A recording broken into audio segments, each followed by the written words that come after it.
ಬಾಗೇಪಲ್ಲಿ ಸೇರಿದಂತೆ ವಿವಿಧೆಡೆ ಇರುವ ಶ್ರೀರಾಮ ಮಂದಿರಗಳಲ್ಲಿ ಇಂದು ಬೆಳಿಗ್ಗೆ ಶ್ರೀರಾಮನಿಗೆ ಅಭಿಷೇಕ ಮತ್ತು ಅಲಂಕಾರ ಮಾಡಿ ಆನಂತರ ಮಹಾಮಂಗಳಾರತಿ ಮಾಡಿ ಪಾನಕ, ಮಜ್ಜಿಗೆ, ಹೆಸರುಬೇಳೆ ಸೇರಿದಂತೆ ಲಡ್ಡು ಪ್ರಸಾದ ವಿನಿಯೋಗ ನಡೆಯಿತು. ಪಟ್ಟಣದ ಮುಖ್ಯ ರಸ್ತೆಯಲ್ಲಿ ರಾಮನ ಬಾವುಟ ಕಟ್ಟಲಾಗಿದ್ದು ಮನೆ ಮನೆಗಳ ಮೇಲೆ ಕೇಸರಿ ಬಾವುಟಗಳು ರಾರಾಜಿಸುತ್ತಿದ್ದವು.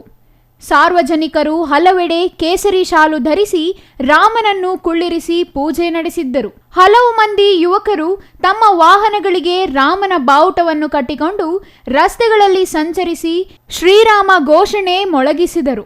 ಅಯೋಧ್ಯೆಯ ರಾಮ ಮಂದಿರದಲ್ಲಿನ ಶ್ರೀರಾಮನ ಪ್ರತಿಷ್ಠಾಪನೆ ಹಿನ್ನೆಲೆಯಲ್ಲಿ ತಾಲೂಕಿನ ವಿವಿಧೆಡೆ ಶ್ರೀರಾಮ ಮಂದಿರ ಹಾಗೂ ರಸ್ತೆಗಳು ಸೇರಿದಂತೆ ಹಲವು ಸಂಘ ಸಂಸ್ಥೆಗಳು ದೀಪಾರಾಧನೆ ಮಾಡಲಾಗಿತ್ತು.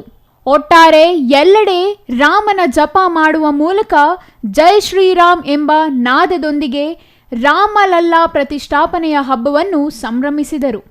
ಈ ಸಂದರ್ಭದಲ್ಲಿ ವೀರಾ ಮಿಲ್ಕ್, ರಮೇಶ್, ಕೆವಿ ಶ್ರೀನಿವಾಸ್, ನರೇಶ್, ಕೋಸ್ ಶ್ರೀನಿವಾಸ್, ಹರೀಶ್, ರಘು, ಚಿಕನ್ ಬಾಬುರೆಡ್ಡಿ, ನಾರಾಯಣಸ್ವಾಮಿ, ಪಾಯಾಲು ರಂಗಪ್ಪ, ತರಕಾರಿ ಸೂರಿ, ಚಲಪತಿ ಸೇರಿದಂತೆ ಹಲವರು ಹಾಜರಿದ್ದರು. Subbu, CTV news, Bagepalli. ವಿಶ್ವಾಸದಿಂದ ಹೇಳಕ್ಕೆ ಇಷ್ಟಪಡ್ತೀನಿ.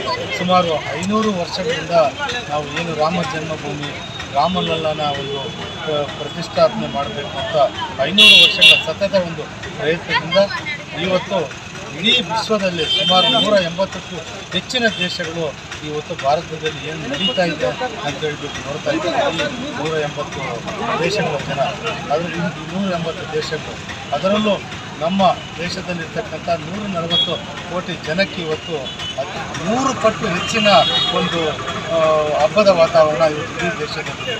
ಇವತ್ತು ನೀವು ನೋಡ್ಬೋದು, ಇಡೀ ದೇಶದ 6 ಲಕ್ಷಕ್ಕಿಂತ ಹೆಚ್ಚಿನ ಹಳ್ಳಿಗಳಿರ್ಬೋದು, ಪಟ್ಟಣಗಳಿರ್ಬೋದು, ಪಟ್ಟಣ ಪಂಚಾಯತಿಗಳಿರ್ಬೋದು, ನಗರಸಭೆ ಇರ್ಬೋದು ಮತ್ತು ಸಿಟಿಗಳಿರ್ಬೋದು, ಎಲ್ಲ ಕಡೆ ಅತ್ಯಂತ ವಿಜೃಂಭಣೆಯಿಂದ ಒಂದು 10 ಕೋಟಿಗಿಂತ ಹೆಚ್ಚು 10 ಲಕ್ಷಕ್ಕಿಂತ ಹೆಚ್ಚಿನ ರಾಮ ದೇವಸ್ಥಾನಗಳಿದೆ.